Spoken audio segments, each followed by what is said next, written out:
We have a 330 motion filed by the defense. There's a response by the people. Anything further in support of your 330 motion, Mr. Epstein? Your Honor, just very briefly, and primarily rely on the papers, but a few comments about the Fourth Amendment and the issues presented in this case. The theory upon which this court granted the use of the evidence seized at the time of the stop, but not arrest, of my client is, at the very least, one of the more interesting issues I've encountered in the Fourth Amendment world. I've been trying to understand the bar do more for the last 2 decades, and I'm not sure I really do. But in dealing with the expectation of privacy, as Supreme Court announced in Katz, and in dealing with the right to be secure in your persons and in your home and in your property, I can think of no, other than your home, I can think of no other item that is more personal these days than what everybody seems to be carrying in their pocket, the smartphone, which contains their entire lives, their credit history, their calendars, their personal connections with everybody that they know in the world. And that was the item that was seized in this case without an arrest. As the testimony, I think, amplified at the trial, which was not present at the time this court decided that issue, it was on the flimsiest, I think, of information by the arresting, not even the arresting officer, there was no arrest, by the officer who seized the item without making an arrest. And that was a statement saying the individual had observed pornographic material on a cell phone. There was no question from the evidence at trial that viewing, if it occurred, had occurred at least 3 months earlier than the time that the item was seized. And there was simply no details as to how the person observed it, when they observed it, under what conditions they had access to this phone. Judge, I know of no situation where such lack of probable cause could result in a seizure, even under the so-called emergency status that this case is decided on, simply because there is nothing other than a rather vague statement as to when, where, and how the information was observed. That, Your Honor, is the essence of our motion. Mr. Hemming, what say you in response to Mr. Evans' oral argument in support of his 330 motion? I have read your response papers, sir. I don't think it's changed anything, Judge. I think the fact that the victim 3 months before indicated she saw what amounted to child pornography on the phone, it's exactly what probable cause is. The standard is not proof beyond a reasonable doubt at that point. It's probable cause in order to justify the seizure. I would note for the record, he's never challenged the search. He's always challenged the seizure. And I think under the case law I cited previously, the seizure was justified in this case.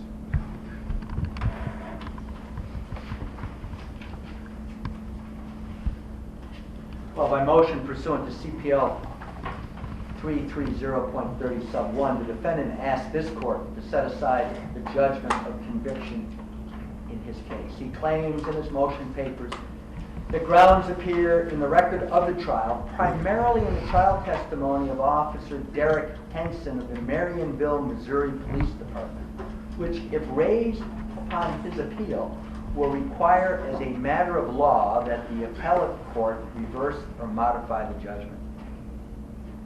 The instant motion is essentially a renewal of that portion of the defendant's omnibus motion, which demanded the suppression of the evidence derived from his cell phone. Once again, he argues that the phone was illegally seized. The court is not persuaded, however, that its prior ruling with regard to this evidence was incorrect. Nothing in the trial testimony leads the court to conclude that the cell phone evidence should have been suppressed. Accordingly, the motion to vacate the judgment of conviction is denied.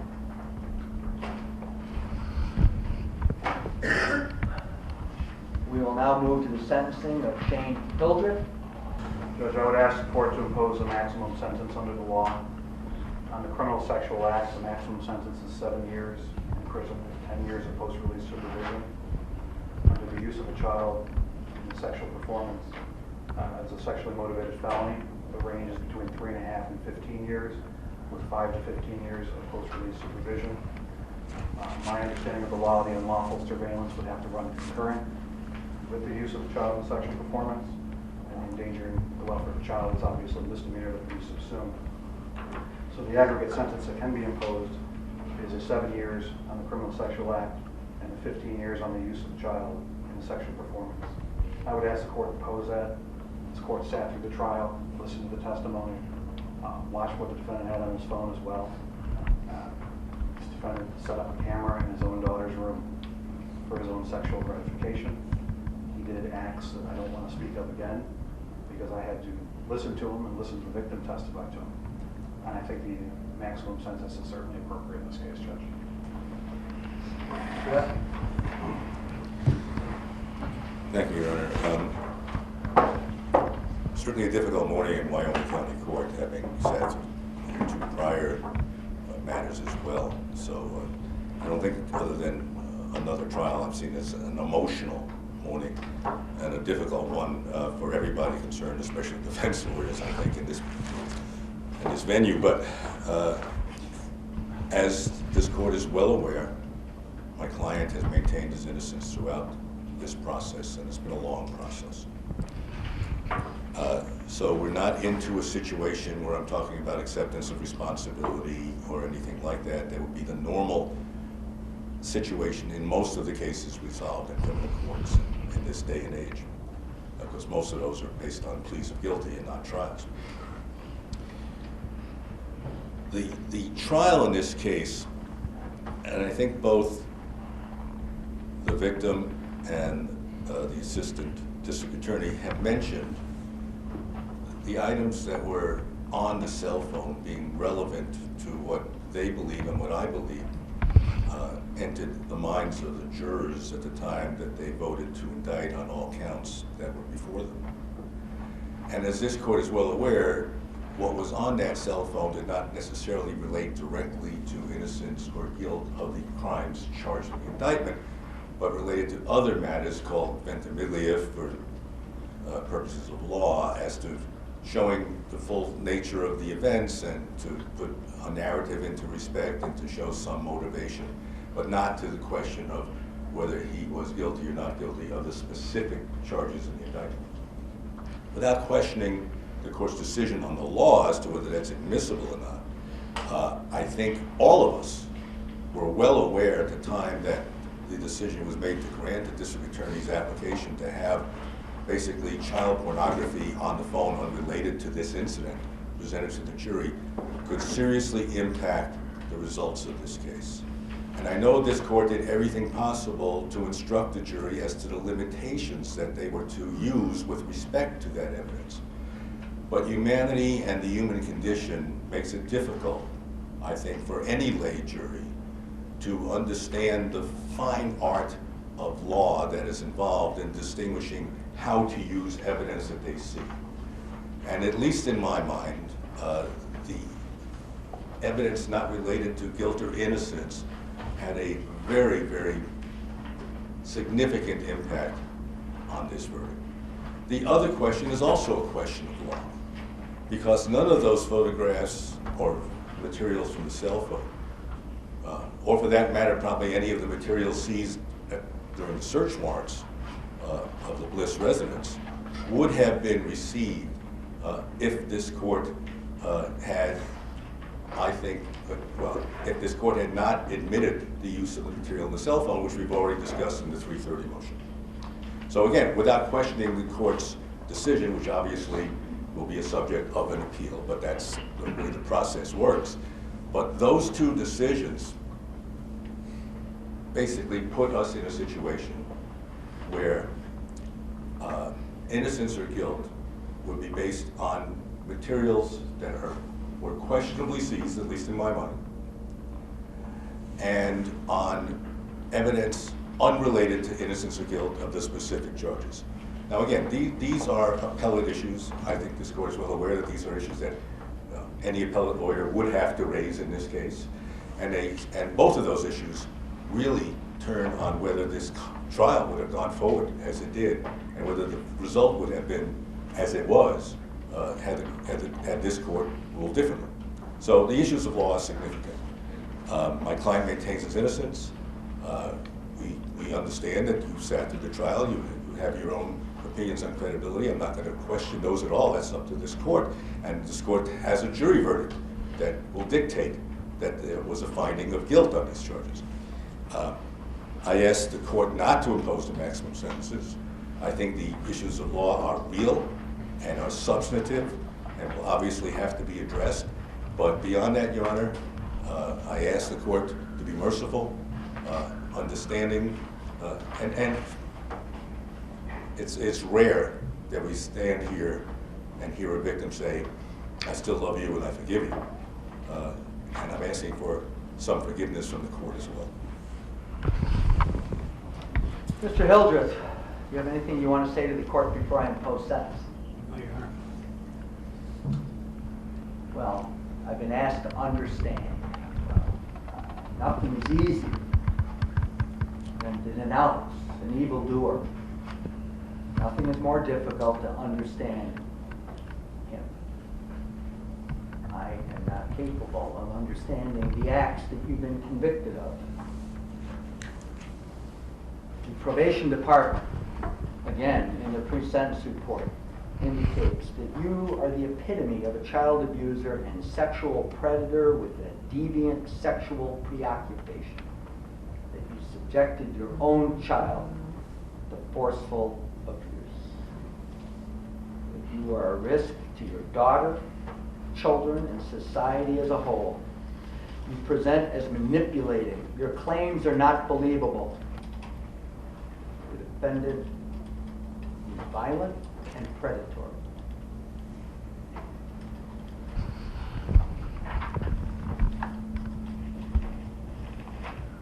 And we have the victim here. Who forgives you? That stood right here a moment ago and forgave you.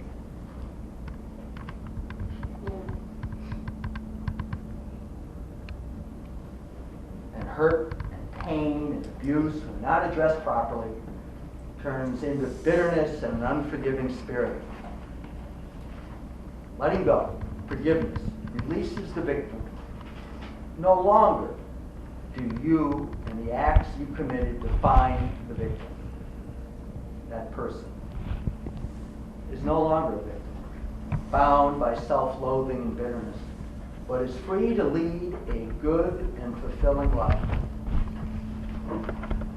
I have hoped that the victim of your crime, and of course there are the unknown, unnamed victims,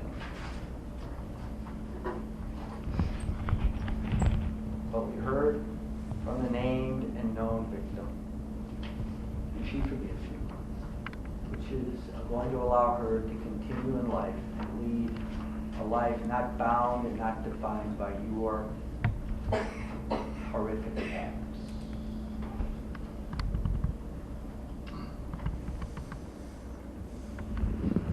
The sentence of this court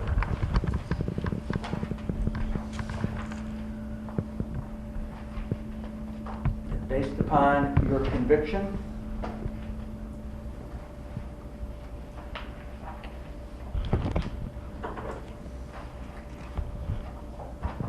under count 1, the use of a child in a sexual performance as a sexually motivated felony. If you're sentenced as a C felony, if you're sentenced to a 15-year determinate sentence with 15 years of post-release supervision.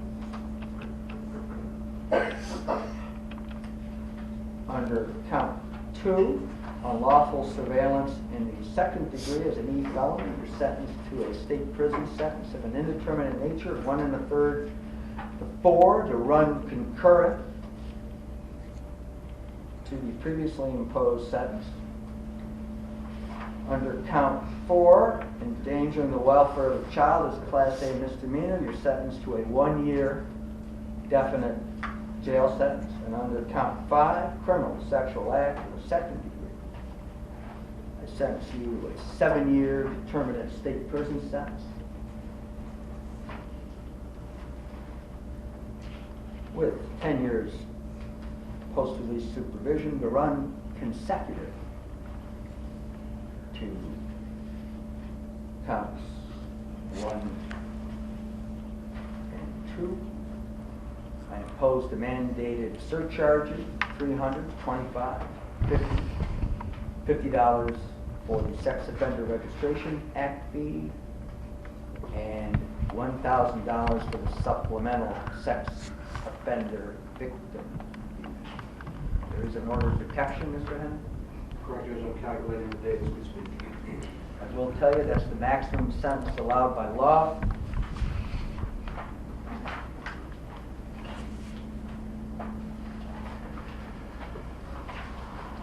I am imposing an order of protection running to the benefit of the victim of this crime. And lastly,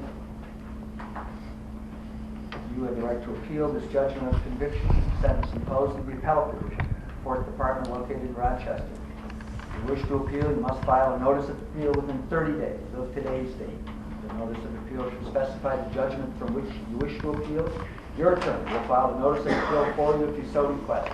If you're financially unable to retain counsel to pay for the cost of appeal, you may apply to the Appellate Division, Fourth Department, or to this court for an order appointing counsel and dispensing with those costs. Judge, I'm sorry. Being handed up to you is an order of protection signed by this court. It's an order, it's to be followed, and it's to also indicate no third-party contact instituted by you in regards to contact with the victim. And it expires when, Mr. Henry?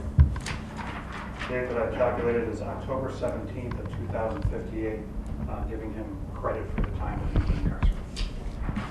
And Your Honor, if I could, permission to provide him with the pre-sentence report. Anything, any opposition, Mr. Henry? I have no objection. I have no objection, you can provide him with the pre-sentence report.